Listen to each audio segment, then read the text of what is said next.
रत्नागिरी शहरापासून जवळच सागर किनारी उंच डोंगरावर पुरातन असा रत्नदुर्ग किल्ला आहे। या किल्ल्याला भगवती किल्ला या नावाने ओळखले जातं। रत्नदुर्ग हा किल्ला शिलाहार राजाच्या कारकिर्दीत राजा भोज याने इसवी सन 1205 मध्ये बांधला असल्याचं सांगितलं जातं।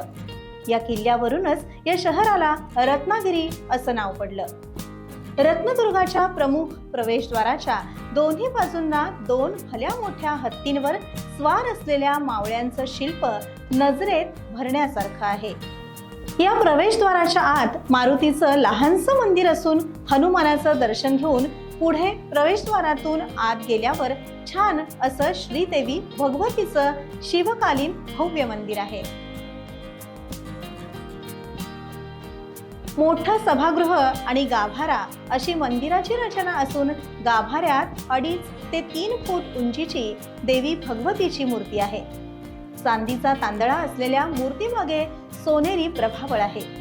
दरवर्षी शारदीय नवरात्र उत्सवासह अनेक सण उत्सव इथं भक्तिभावानं साजरे केले जातात। भगवती देवीच्या मुख्य मंदिरासमोरच एका दीपमाळेच्या जवळ सरखेल दर्यासारंग कान्होजी आंग्रे यांचा अर्धकृती पुतळा दिसून येतो।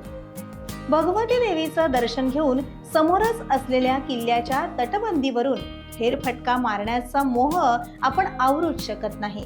120 एकर क्षेत्रफळ असा विस्तीर्ण परिसर लाभलेल्या या किल्ल्याला 3 बाजूंनी समुद्राने वेढलेला आहे। बाले किल्ल्याला 9 बुरुज असून संपूर्ण किल्ल्याला एकूण 29 बुरुज आहेत। पेठ, बाले किल्ला आणि दीपगृह अशा 3 भागात हा किल्ला विभागला गेला आहे। बाले किल्ल्याचं प्रवेशद्वार सकाळी 7 वाजल्यापासून ते सायंकाळी 7 वाजेपर्यंतच भाविक आणि पर्यटकांसाठी खुलं ठेवलं जातं। याच वेळेत भाविक आणि पर्यटकांना किल्ला परिसरात प्रवेश दिला जातो।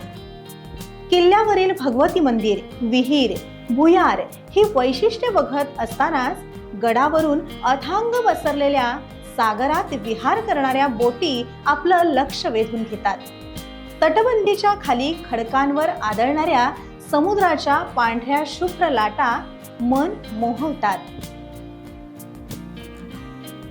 अनेक शतकं रत्नागिरी परिसराचा राखणदार आणि अनेक ऐतिहासिक घटनांचा साक्षीदार असा हा रत्नदुर्ग किल्ला। आपण पाहत रहा टाइम्स डिजिटलच्या ताज्या घडामोडी। लाईक, शेअर आणि सबस्क्राईब करा। तसंच बेल आयकॉन क्लिक करायला विसरू नका। Times digital.